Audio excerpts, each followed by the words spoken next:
Boa noite, estamos aqui em uma nova live de Shakti Tantra Yoga, sim?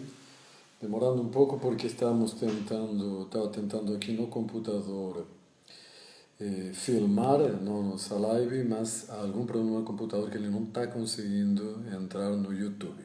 Enfim, então esta live vai ser novamente só por 24 horas, vai ficar aqui só no nosso Instagram. Na próxima vamos a tentar que já poder continuar como fizemos na última, gravar também no nosso canal no YouTube, certo?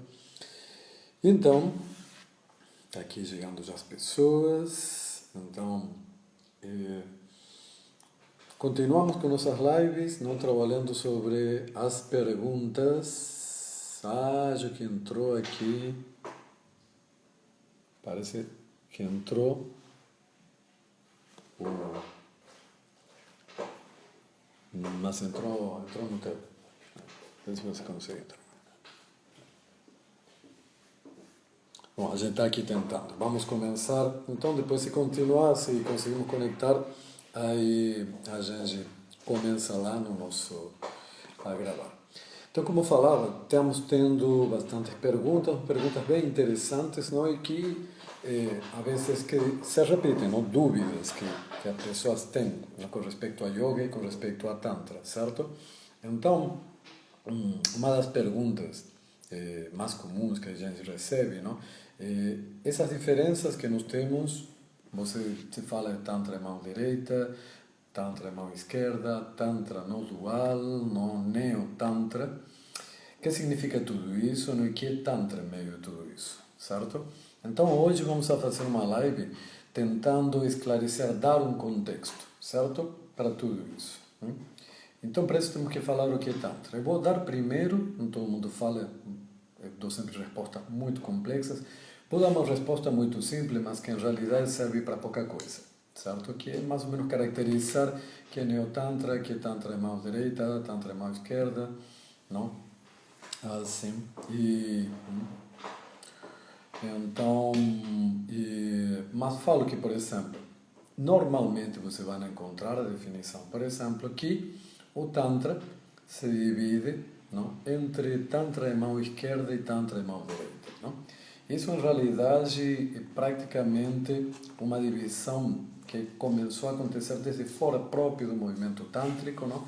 E que implica em realidade, uma situação bem mais complexa do que te fala. Normalmente existe que o Tantra é mão esquerda, o Vama Marga Tantra, como depois se denominou com o tempo, é aquele que se caracteriza por duas coisas. Primeiro, não, porque o trabalho que há com a sexualidade, com a energia sexual, não é um trabalho concreto, ou seja, a sexualidade forma parte do sadhana, da prática, certo?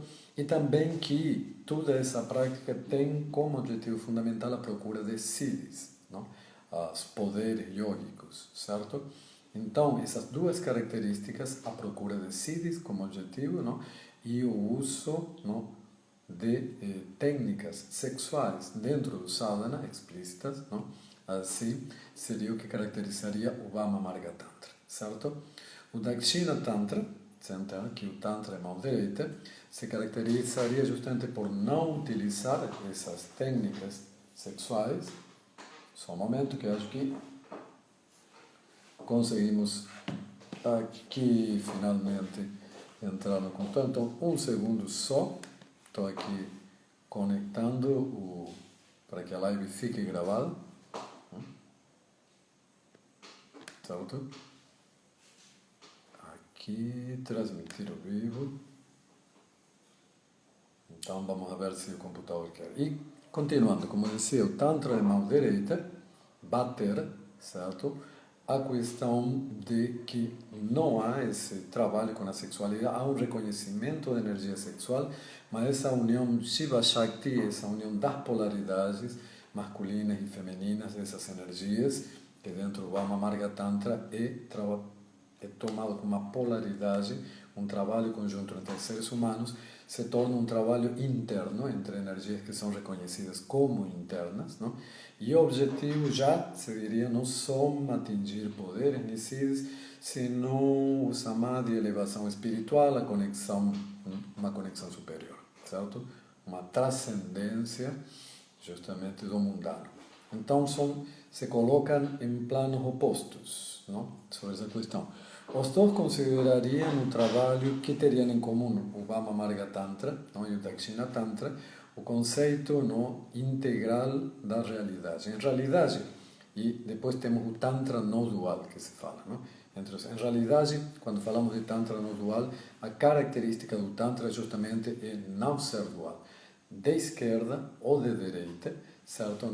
A ideia justamente de qualquer das linhas do Tantra é que tudo é Shakti, ou seja, que em realidade, não, como poderíamos, tem Tantra budista também, que não perguntaram, não? O Vajrayana, não? O budismo tântrico, não? Que diz o mesmo, Samsara e Nirvana, sim? Samsara, que seria o mundo manifesto, e Nirvana, como aspecto de libertação, não? E são a mesma coisa. Samsara e Nirvana são a mesma coisa. Então, todo o conceito budista se caracteriza, tântrico, que podemos dizer, define o tantra esse conceito de unicidade, não? O fato que a experiência mundana, a manifestação e, não, o que podemos chamar experiência espiritual ou transcendente, incluso a última transcendência, são uma unidade. Agora, como tudo isso acontece, como você dentro dessa unidade vai, não, digamos, da experiência mais sobre o que seria o mundo, não a experiência concreta do mundo cotidiano, certo? Até a experiência espiritual, cada linha de Tantra, que são muitas, encontra uma maneira de explicar isso. O Tantra não dualista normalmente se refere, certo, a determinadas escolas tântricas que são ligadas ao Shaivismo, não? Especificamente mais a uma dessas escolas, podemos dizer, a que mais desenvolveu o aspecto filosófico, não? Que se chama Shivaísmo de Cachemira, certo? Que desenvolveu uma estrutura filosófica muito rica, muito complexa, muito interessante, sobre todo o fenômeno de como, não, acontece justamente essa passagem entre o que seria a realidade última para o Shiva, não, que corresponderia ao que um Vedantin falaria como Brahman, certo? E todo o resto da realidade, criando uma série de categorias, 36 categorias tradicionalmente, tem algumas escolas que variam, não, de manifestação em como aconteceria essa passagem entre uma realidade comum e uma realidade transcendente, não? Tanto todo o computador não está entrando, entrou uma parte, mas agora o resto travou. Então hoje a live é aqui só no nosso Instagram, certo? Perfeito. Então, como falava, não? O que se caracteriza esse Tantra não dual, não? É por ter uma estrutura filosófica extremamente complexa, muito bem desenvolvida, interessante para quem quer uma abordagem intelectual, não? Atualmente, a partir dos anos 60, não? Com toda a moda do Tantra também, sobretudo mais dos 70, começou uma moda no Ocidente com o Shivaísmo de Cachemira, com o Tantra não dual, mais filosófico, justamente porque é uma justificação intelectual, não? Enquanto as outras escolas de Tantra, tanto muitas Vama Marga Tantra de esquerda ou de direita, são muito mais experienciais, ou seja, não estão tão preocupadas em uma estrutura filosófica, sino na prática mesmo, numa questão experiencial dessas realidades, não? Dessas distintas realidades, mas que em estruturar uma justificação ou uma estrutura filosófica que descreva, não? Como isso acontece, que justifique intelectualmente, podemos dizer, como isso acontece. Então nós temos isso, nós temos Tantra de esquerda, sexualidade, procura de siddhis, Tantra de direita, não? A sexualidade se torna uma metáfora dentro do corpo do próprio praticante, das forças, não? Masculinas e femininas que nos integram, se unindo dentro, não? E em lugar de uma prática de siddhis, de poderes, desenvolver poderes neste mundo, depois vamos falar que é isso, que são siddhis que não são poderes mágicos, como muito te fala, não? mas a palavra poder deixou em determinado momento dentro das tradições indianas e sobretudo as tradições Vedanta, que é outra filosofia, se transformaram em algo realmente, uma má palavra, não? Então daí que muito Vedanta no dual também acha que os siddhis não ajudam, sino que atrapalham, mientras que os tantristas de esquerda dizem não, esses siddhis, esses poderes te aceleram e te abrem o caminho a uma percepção completa do cosmos, tanto isto aqui como espiritual, certo? Os de direita aderem um pouco a essa visão védica e vedanta que dizem não, nós queremos um trabalho interno e não queremos desenvolver poderes, queremos sim iluminação, queremos abertura da nossa consciência, não? E aí dentro disso o leque é muito grande, certo? Dentro das escolas tradicionais e antigas, certo? E vamos a falar um pouquinho mais disso. Mas até aqui ficou claro um pouco que estamos, não?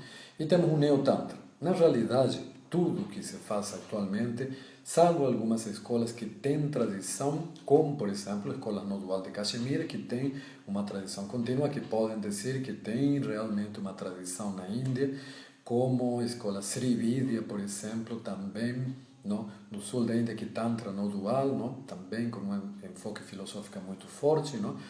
Tem uma tradição, não? Alguns restos de tradição tântrica de mão esquerda de prática, assim que você encontra na região de Assam, não?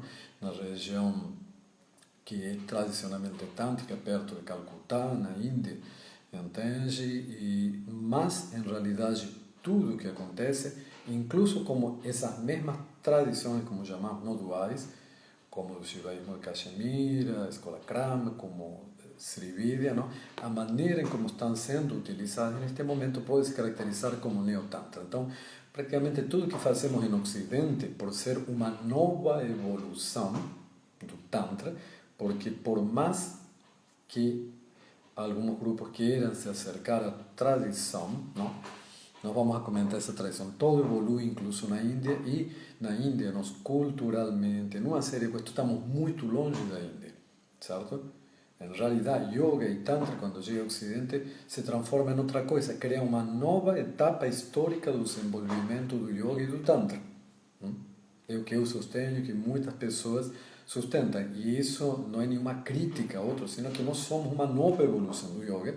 Gente, vocês não nasceram na Índia, vocês não estão no século X, não? Quando Abhinavagupta estava escrevendo Tantra Loka e resumindo toda a questão, por exemplo, da escola do Shivaísmo da Cachemira, e um trabalho admirável do Abhinavagupta que posso utilizar, ler agora, não, mas eu vou ler com uma perspectiva do século XXI, porque eu estou aqui com uma mentalidade ocidental, vivendo nesta sociedade, e se estou falando de um Tantra que é, ante todo, unicista, que haja, que esta realidade é real e minha prática me está conectando com esta trama, me está conectando com esta trama e não do século X, XI, XII, antes de Cristo, sei lá, qualquer época da prática de yoga. E esta história, a Índia que você vê agora, não é a Índia daquela época, tampouco, por mais eu vou para a Índia, se ali, obviamente, há uma tradição cultural que tem raízes, mas, sinceramente, a Índia que temos agora não se parece em nada à Índia do século X. Estuda história, sociologia, filosofias da Índia, de como a Índia se modificou, não? Desde que começam, o auge do Tantra no primeiro milênio na Índia, se bem o Tantra é muito antigo, já vamos falar disso, não? Até agora, não?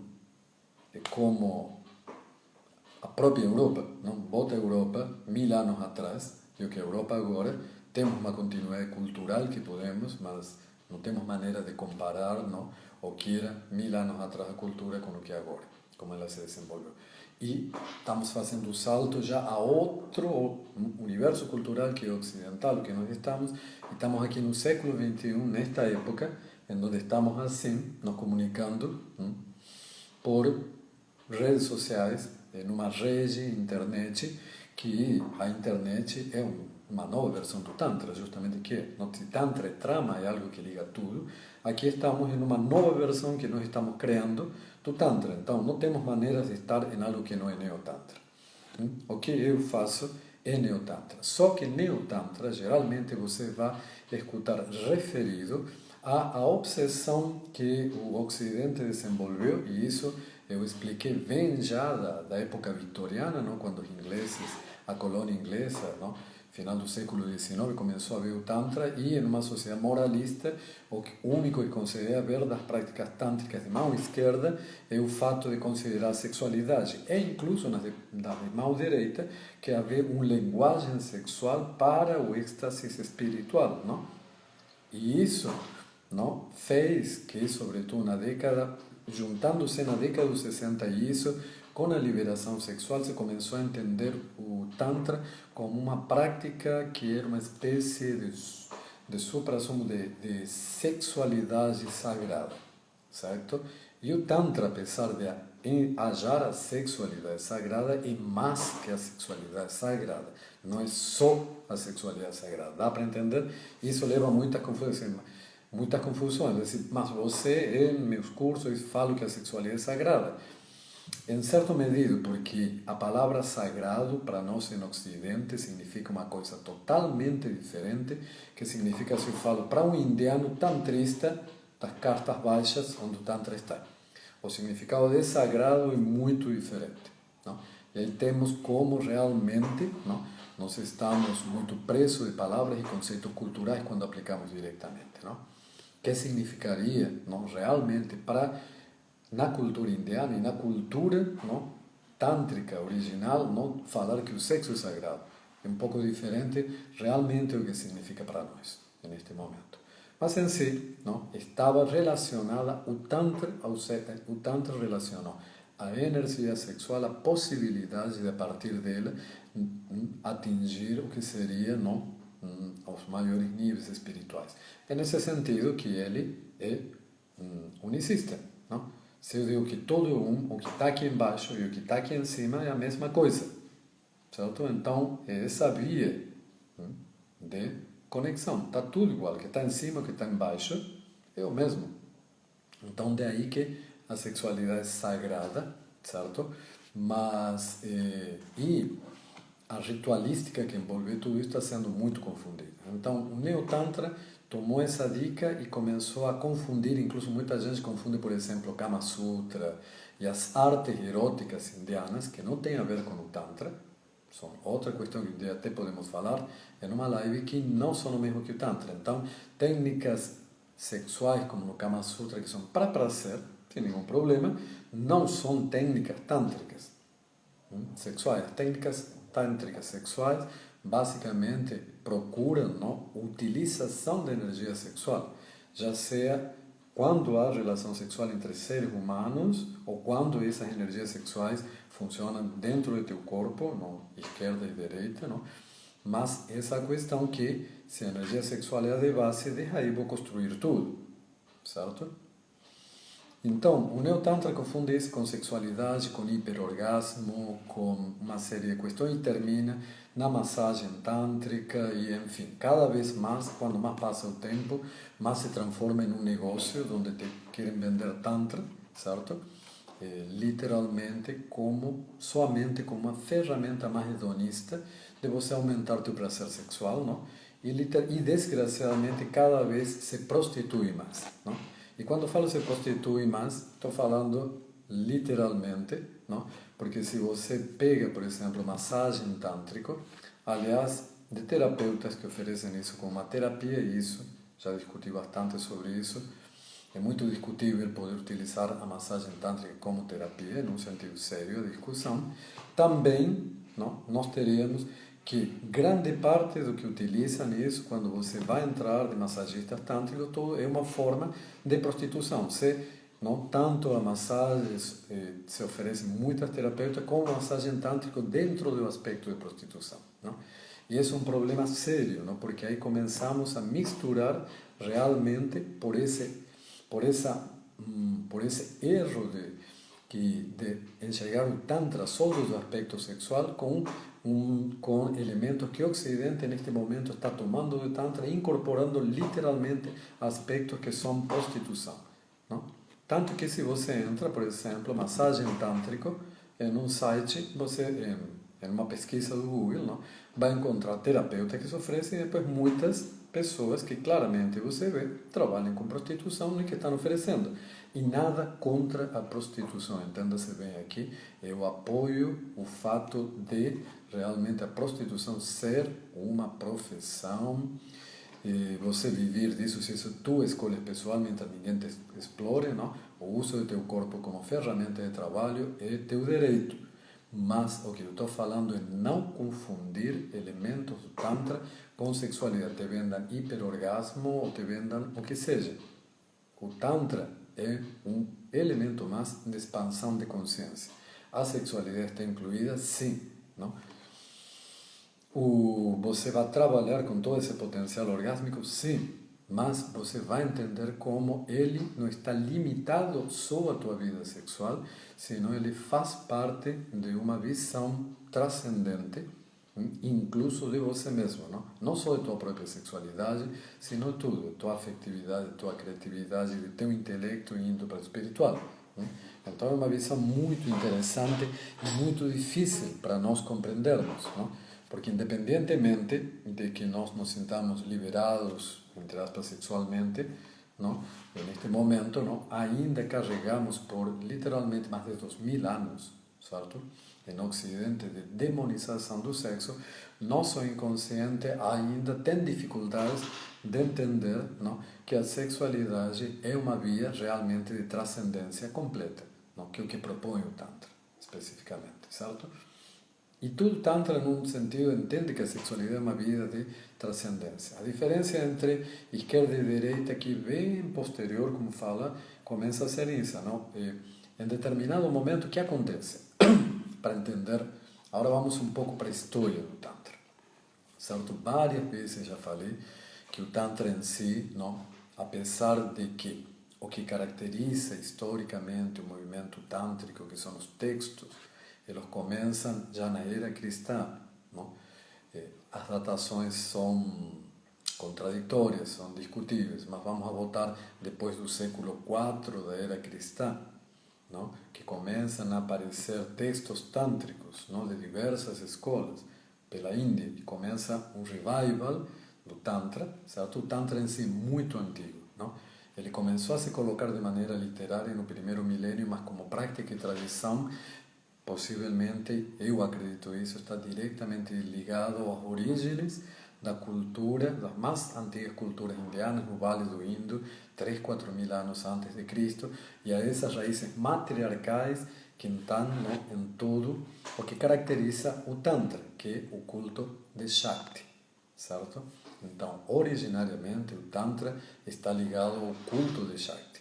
A relação que depois acontece do Shaivismo se aproximar, e se ligar a isso é um pouco posterior. Nas escolas, por exemplo, mais antigas, Shaivas, como a Pashupata, por exemplo, era absolutamente misógino. Tipo, era uma escola para homens e achava que as mulheres eram a perdição para qualquer sadhu, para qualquer yogi praticante que queria encontrar a iluminação. Isso porque nós, quando analisamos, já de um ponto de vista histórico, social, antropológico, o que acontecia na Índia mais antiga, antes incluso dos textos, vemos duas orientações muito grandes. Uma orientação ascética, certo? Que nós temos, que vai ser sempre uma constante da cultura védica e que vai terminar influenciando o mesmo Tantra e terminar por, justamente no que se chama de mão direita, eliminar a sexualidade explícita e transformá-la em uma metáfora de trabalho interno. E fora essas, e como temos vertentes ascéticas que são masculinas e depois patriarcais, particularmente, certo? E depois temos as que estão ligadas aos cultos antigos, que se podiam encontrar em todo o interior da Índia, não védica, e até agora todavía há, que são cultos matriarcais, práticas femininas, e que, portanto, são deusas da fertilidade, está diretamente enraizado no fato de que esta vida, esta manifestação é sagrada porque é a imagem da deusa. Então, nós temos essa tensão muito grande entre esses dois aspectos que historicamente vão a se encontrar, vão a brigar, vão a se fusionar, vão criar práticas muito diversas a partir da história da Índia. Essa história é bem complexa, teríamos que falar de várias ordens que tem dentro dos Shaivas, não? Dos que cultuam Shiva, não? Historicamente Pasupatas, Kalamurkas, Kapalikas, Agores que estão no meio ali, não são muitas sectas diferentes que vamos vendo que vão surgindo. As sectas, justamente toda a vertente Krama que falamos, que são o shivaísmo de Cachemira, não? Como não justamente as vertentes que vêm das escolas Kaula, que são uma evolução, um pegar dentro de Tantra, tem raízes nessa parte matriarcal que toma os cultos antigos das deusas. Na escola Kaula se funde com a escola Krama, forma o shivaísmo de Cachemira. Tudo isso é de que eu estou falando. Estou falando uma história muito complexa, não? Que vai gerando um leque muito amplo. E o Tantra, incluso dentro de cada linha, é muito complexo, porque ele, aliás, de ter uma visão unicista, que sim podemos falar isso, não? Que é uma característica do Tantra. Não? Estamos entendendo que o mundo aqui, não? E o mundo espiritual são uma mesma coisa e que eu posso transitar de alguma maneira, cada qual entende como, meio de tudo isso, mais intelectual, mais uma prática interna, mais utilizando realmente minha sexualidade, minha conexão com o mundo, tudo temos aí, não? Diversas opiniões. O outro elemento, como eu dizia, aliás, da questão que temos justamente desse conceito, não? De unidade, que liga tudo, bastante no conceito do trabalho da energia, não? O fato, não? De que dentro dessas vertentes tântricas começa a haver o uso do corpo, não? E da energia, que são concebidos em realidade como o mesmo elemento, mas que a corporalidade não é, não, como nas escolas ascéticas. Nas escolas ascéticas, a corporalidade é um obstáculo, certo? Já nas escolas tântricas, eu posso usar essa corporalidade que na versão indiana vai, não, estar também, não, ligada com o que é energia. Ou seja, corpo e energia não são vistas como nós, neste momento, falamos. Quando a gente, sempre que falo de Tantra, esse Tantra vê como uma unidade, corpo, energia e consciência. Mas já quando falo assim, estou dividindo, não? Estou entrando num paradoxo, porque Tantra considera unidade é algo que agora estou falando como se fosse dividido, e geralmente nós explicamos isso e até começamos o trabalho pedagógico no Ocidente dividindo a coisa, certo? Uma questão de por que rituais tântricos, e vou falar rituais entre aspas, não são entendidos muito bem que tipo de práticas são, não? E, por exemplo, há muitos autores que falam isso, não, as técnicas específicas de asanas, pranayamas, bandhas e mudras são uma questão posterior, são uma questão do Hatha Yoga, depois do século XI. Não? Os tantristas antigos só faziam rituais, era uma questão ritualística. Não? Mas, novamente, o conceito de sagrado, de ritual, que antigamente tinha o indiano, era diferente, certo? Muitas vezes o contexto ritual, não, antigo, não, envolve a questão de que corpo, energia e consciência, concebido como uma unidade, certo? Podia ser realizado a partir de práticas, não, que não se tornam tão divididas em seus aspectos, como depois vemos a partir do Hatha Yoga, certo? Porque a vivência, não, justamente que havia, dessa corporalidade, em realidade já era integrada. Então, o ritual transcorria num campo em onde se ativavam ao mesmo tempo o corpo e a energia e a consciência, não? A partir, sim, de elementos muito objetivos, não? Posturas corporais, ações de musculaturas internas, gestos, dança, plantas de poder, sexualidade, tudo isso se integrava, contexto, não? Yantras, não? Mantras, não? Tudo isso estava integrado com uma experiência comum, uma experiência que podia ser vivenciada como um todo. Nós temos que atualmente nos aproximar a cada um desses elementos não? E tentar ver como reintegrá-los, porque já vimos de uma experiência cultural que nos joga na prática divididos. Então, o primeiro que nós temos que fazer é nos integrar, certo? E esse é um problema que também acontecia na Índia, naquela época, porque nós vamos ter uma divisão muito grande na Índia antiga entre uma cultura védica, que em muitos aspectos se parecia a nossa, no sentido de achar que há uma divisão, não? Entre o físico, o mundo físico e espiritual, e que incluso chega a plantear que esta realidade é uma ilusão, certo? Com outro que não achava, que isso não achava desde uma antiguidade, como falo, praticamente de orígenes xamânicos, podemos dizer do yoga e do tantra, não? Mais de 3, 4 mil anos antes de Cristo, certo? Em onde a experiência, não? Da unicidade do cosmos, do corpo, da energia e da consciência não precisava de uma justificação filosófica, porque era uma experiência completa, certo? É muito interessante porque até os sistemas filosóficos que depois se desenvolvem na Índia, e a Índia é uma fita de Möbius, e aí depois um dia explico que é uma fita de Möbius, aí, não? Porque você, pelo contrário, chega para o mesmo ponto, certo? Esses sistemas também dualísticos, esses sistemas em onde é muito interessante, não? Porque até os sistemas espirituais, que se dizem unicistas, não? Advaitas na Índia, não? Por exemplo, o fazem negando a realidade da manifestação, não? Falando que o mundo não é real, então não queda só o mundo espiritual, então minha visão é unicista, não? Por isso, uma visão unicista na Índia significa várias coisas. Olha como é complexa a coisa, certo?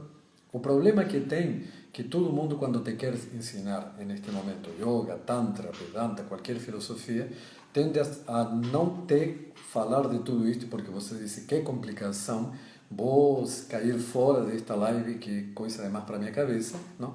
E tenta te simplificar, não?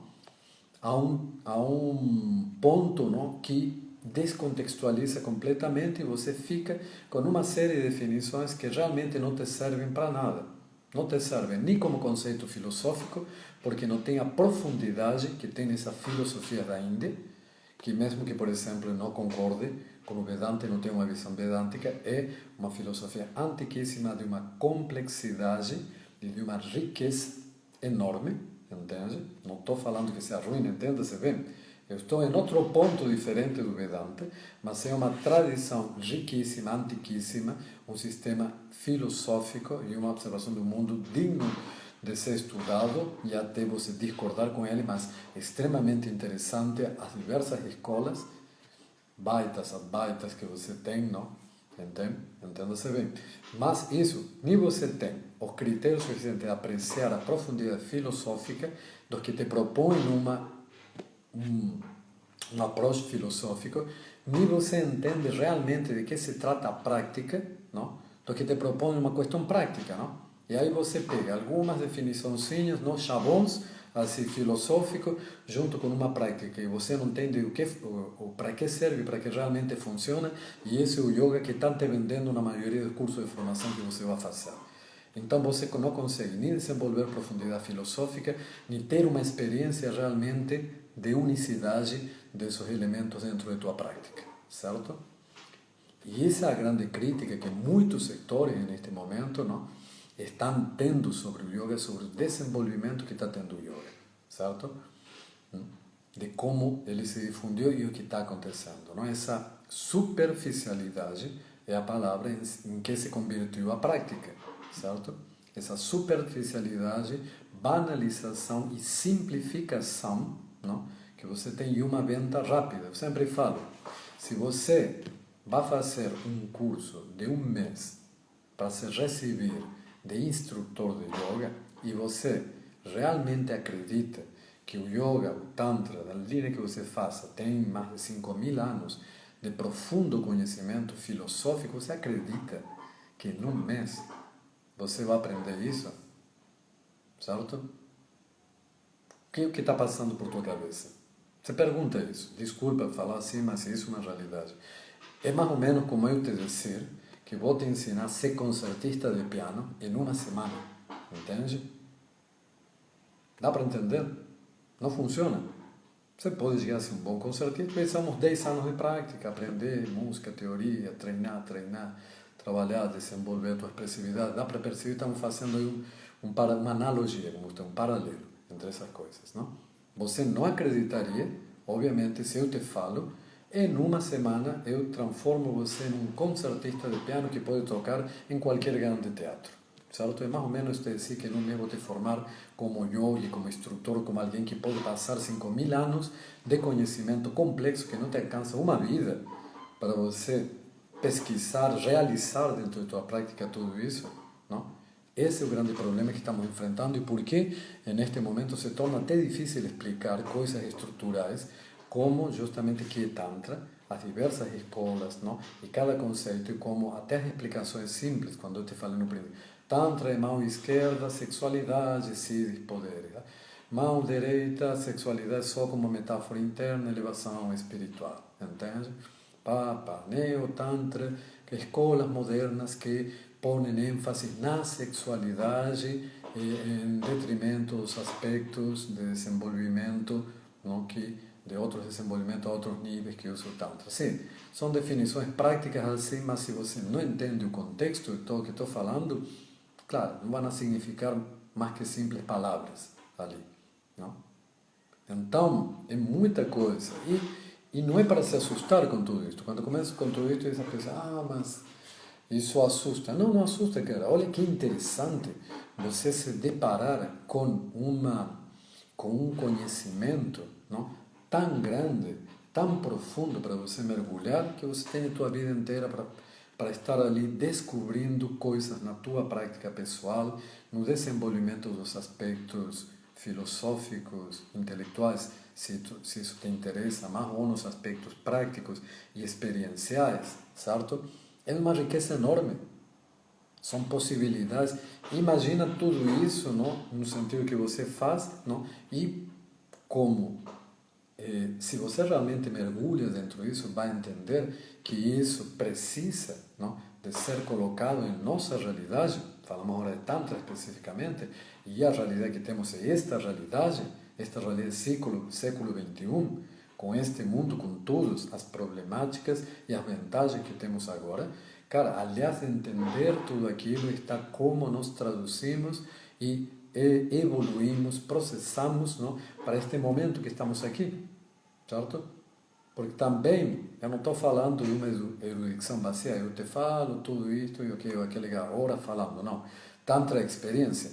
Então, a ideia, não, é que existem como transformamos isso em experiência. Isto é uma live, não? E estamos trocando ideias, mas Tantra é basicamente prática, não? A minha vivência do Tantra é basicamente prática.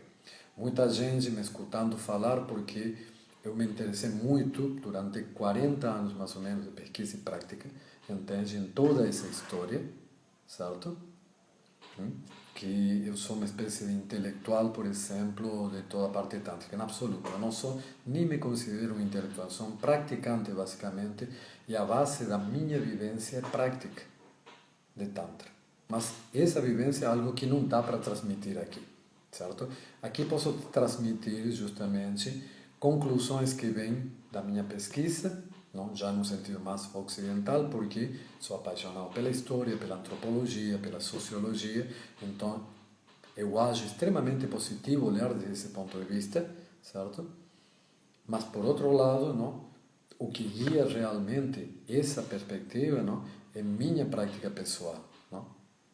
As realizações para mim da vivência, tudo isto que estou te falando, quando estamos falando aqui, para mim não é simplesmente um exercício intelectual, é parte de uma procura muito profunda e de uma prática diária, de realmente, não, de técnicas psicofísico-energéticas, de entender de que se tratam esses estados de vivenciar, não, esses estados de expansão de consciência.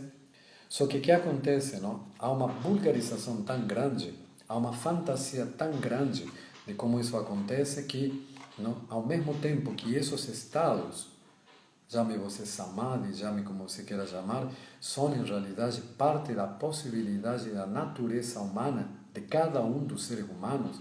Não é só para um guru, não é para aquele que várias vidas vai precisar. São questões, e isso é que é interessante, não, da vivência tântrica, você pode ter acesso, não, obviamente com um compromisso de prática, tudo agora, entende? E isso, aliás, como eu falo, é um processo autônomo, certo? Isso já é uma opinião da escola, digamos, da visão, mais que escola, vamos falar, da visão, não, que eu represento, não? Que você não precisa do Shaktipat, do Guru, para ser iluminado. Existe o Shaktipat, o Guru pode te iluminar? Sim, é um Guru mesmo. Só que é muito difícil. A maioria que se autotitula Guru atualmente não é nem aí realmente alguém como um iluminado, com uma capacidade de tudo que pode te dar o toque, o Shaktipat e você se iluminar, entende? O que está se vendendo ali são outras coisas, não? Mas o caminho mais interessante, mais que você procurar uma pílula da iluminação, não no toque de um pretendido guru, é entender que esse potencial de transformação está dentro de você, isso que te falo tanto. Entende? E que você pode exercê-lo a partir do teu próprio processo, certo? E que isso vai depender, obviamente, de você ter, das pessoas que vão te guiar, mas é ante todo um caminho pessoal. Quando você vai para o mito do yogi, certo? O mito do grande yogi não está na relação com o guru, senão ele vai para o meio, vai para a montanha, vai para meio da mata, não? E ele mergulha num processo e ele obtém aquilo, em realidade, a partir de algo que é um esforço pessoal, e até o Yoga Sutra te fala disso, um sadhana, se baseia nesse esforço pessoal, não? E aí vamos à questão do poder, não? Sadhana, que é a palavra que todo mundo enche a boca dentro do yoga para falar a prática, vem de siddhi. Porque você faz a prática para obter siddhis. Siddhis não são poderes mágicos. Siddhi é poder sobre nós mesmos. É tudo aquilo que eu consigo realizar internamente no mundo, não? Com consciência, é siddhi. Certo? A minha capacidade de clareza é mais... E qual é o siddhi mais antigo? Porque normalmente quando você vê 8 siddhis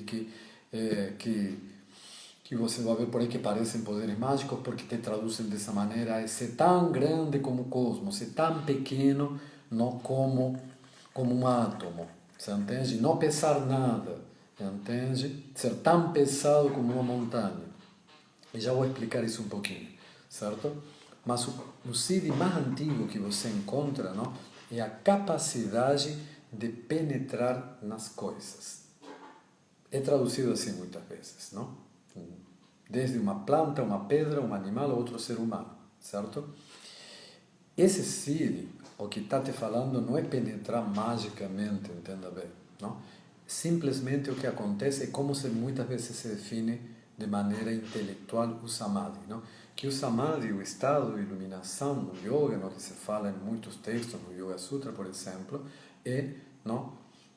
É justamente eliminar essa distância sujeito-objeto, em onde estou olhando para algo e eu me identificar tanto com o objeto, de ser o objeto, e no momento que eu sou objeto, eu tenho compreensão completa dele. Esse é o siddhi, não? Mais antigo.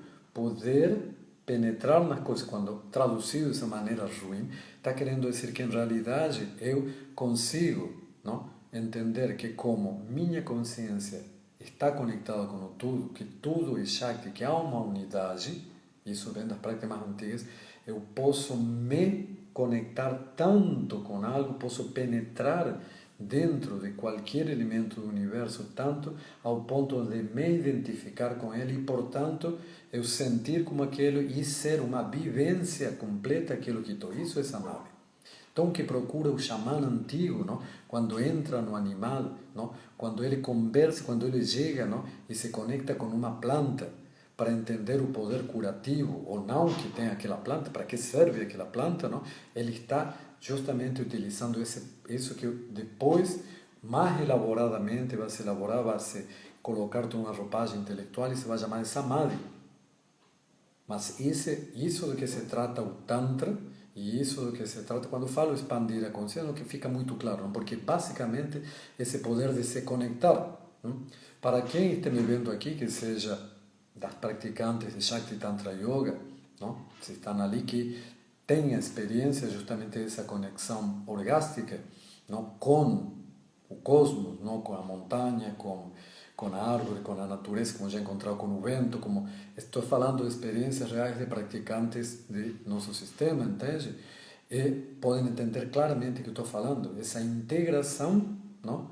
Completa que te leva a poder sentir como uma experiência algo que é externo a você, certo? E que é o resumo da experiência sexual, se realmente você se conecta energeticamente com outro ser humano, certo? Vai acontecer isso. Posso usar. Pode ser simplesmente sexo, simplesmente trepar. Estamos falando sexo. Qual é a diferença entre sexo tântrico e sexo normal, mesmo que seja muito bom, ótimo teu sexo? É que no sexo tântrico eu estou querendo uma conexão que me permita essa identificação, não? E que essa conexão com o outro, com o ser humano, me permita entender que posso conectar-me assim com o resto do universo. Não? E isso não quer dizer que vou estar esfregando meus genitais na pedra para me conectar com a montanha. Não. É energético o processo. Entenda-se bem. Passa por uma conexão energética. Certo?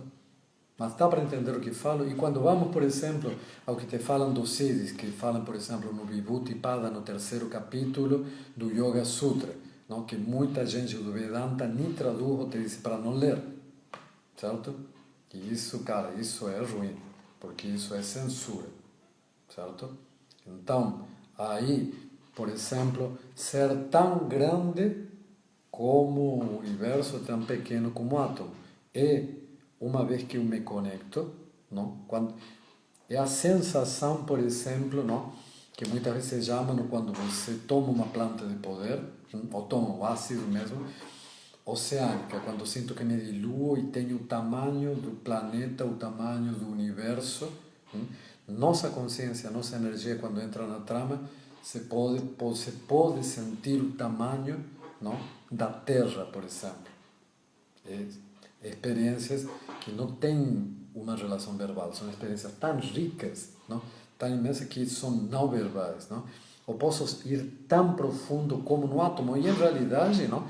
Se você vê esse poder, por exemplo, ser tão grande como o universo, tão pequeno como no átomo, a nível intelectual, nossa ciência física realiza atualmente, certo? Porque Einstein pensa a relatividade, pensa o cosmos inteiro e a mente dele vai lá, não? O Steve Hawking, se lembra naquele físico, não? Com paralisia cerebral, preso numa cadeira, a mente dele estava em samadhi conectada com o universo inteiro, não? Discutindo com ele mesmo e gerando teorias sobre a estrutura do cosmos, não? O que todo mundo se enche a boca, não? Da mecânica quântica, o Max Planck olhou para dentro do átomo e, cara, ele entendeu, não? Como a energia não funciona, não? Como falamos, o salto energético dentro de uma partícula no átomo, o eletrão funciona. Olha, isso é samadhi. Dá para perceber? Olha, isso Siddhi especificamente. Aí vimos ser tão grande como o cosmos, tão pequeno. Não são experiências mágicas. São experiências de consciência. Certo?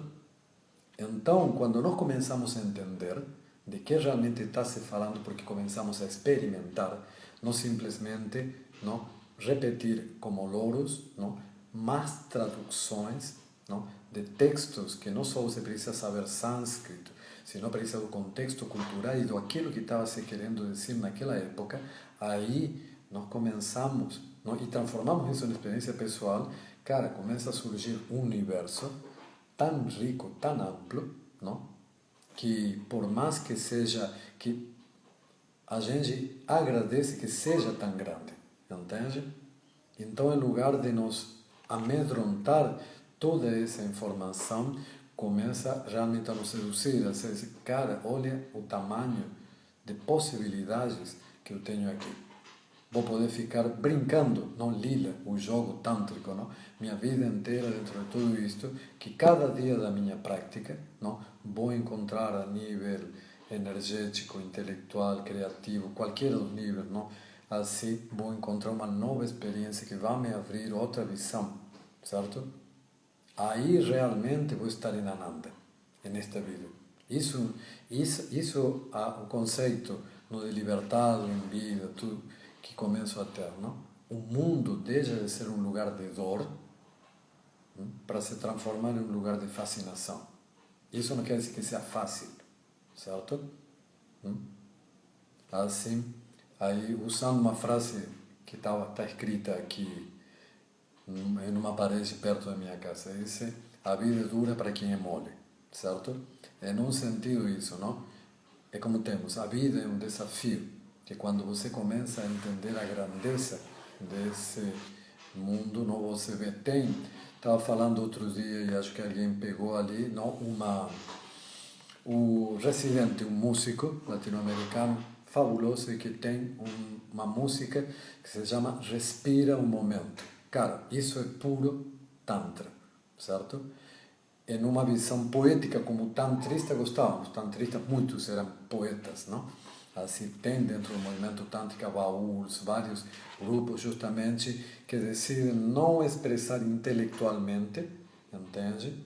Assim, sino que utilizar a música e a poesia como uma forma de poder expressar os estados de expansão, de conexão, de samadhi que eles alcançam a partir da prática, certo? Então isso faz muito parte do Tantra também. E ali, e não é essa, não é o que se confunde com mantra atualmente, não? É assim, não é kirtan, não é esse tipo de... Mais lá que isso, o bhajan se confunde muito com o kirtan, assim como, não? Esse cantinho, não, não, porque é espontâneo, não, porque de alguma maneira é um trabalho poético profundo, não? Em onde eles tentam, a partir de música e poesia, não reproduzir algo formal, sino expressar de uma maneira espontânea, não, o que eles estão vivendo naquele momento, e daí se parece realmente a grandes poetas, não? De nós, todos os grandes poetas de alguma maneira estão unidos por essa vivência da trama do Tantra e que não pode ser expressada mais que naquela poesia, não? E por exemplo ali exemplo, não? E justamente respira o momento, porque não, pranayama, o trabalho de energia como centro do Tantra, essa música é fabulosa, não? E como eu disse, desde o máximo, voltou aí, teve uma pequena falha, então deixo com isso a vocês, não? Tentando entender. Novamente, aqui estamos uma fala que está um pouquinho mais, já estamos chegando ao final, já deixo vocês com tanta palavra ali para que, estimulando um pouco mais, tanto para estudar, mas também entender de que se trata a prática, que é a prática para nós, que é a prática para ocidentais, certo? Yoga não é ginástica, Tantra não é só sexo, entende? E isso não quer dizer que você não possa fazer asana, ou que a sexualidade não seja extremamente importante dentro da prática tântrica, não? Mas é isso, não? É que falamos. Descobrir é muito maior que tudo isso, certo? Tomara que pronto toda esta pandemia possa passar para voltar para os cursos presenciais, porque estou com saudade realmente dessa possibilidade do trabalho, não? Direto, de poder das energias das pessoas, nós sentirmos, não, como estamos aqui reais, não? Esta nova versão do Tantra, que é a internet, não? E dentro de tudo isso as redes sociais, não? Normalmente redes de trama, Tantra, é interessante, nos permite toda esta conexão, não? Mas a raiz é mais profunda, não? É isto aqui, não? Isto aqui existe, não? E isso é Tantra, é entender as infinitas possibilidades que nós temos existindo neste momento, neste universo, certo? Então, muito obrigado quem participou até aqui. Algo importante esqueci, me pediram no meio. Nossos cursos online estão aí à venda, certo? Todo mundo precisa viver. Nós também, então, comprem nossos cursos. São extremamente interessantes. Falam muito sobre a prática, te dão dicas práticas ótimas para você entender como todo este papo que cada dia sim, dia não, eu estou aqui, não? Jogando para vocês, se pode transformar em experiências práticas. Temos introdução a Shakti Tantra Yoga, temos menopausa, não? Tantra, não? Shakti Tantra Yoga e menopausa. Temos pranayamas, pranavidya, prana yoga para, não? Sistema imunológico, para equilíbrio fisiológico, certo? Então, para aumentar nossa resistência neste tempo de coronavírus, certo? E temos o novo que já daqui a pouco vai estar lançado, que é justamente o uso de cones vaginais e ovos Ioni, especificamente para o trabalho da Ioni, para a musculatura vaginal e para o trabalho da energia. Entender como esses dois aspectos se articulam, não? A partir desses elementos, não? Os cones, elementos contemporâneos, os ovos vêm um pouco de outras culturas, mas é como digamos, nós estamos em um momento em onde tudo está se fusionando, vamos utilizar isso energeticamente, certo? E tem no conteúdo, já tem várias coisas no nosso canal do YouTube, certo? O link está na bio, está falando. Então, obrigado. Espero que vocês tenham curtido e hoje é terça, quarta, quinta-feira nós temos outra live. Mandem perguntas, certo? Nós vamos a continuar contestando as perguntas e como eu gosto, vou me explayar bastante, então quem tiver paciência aí, me escuta. Boa noite.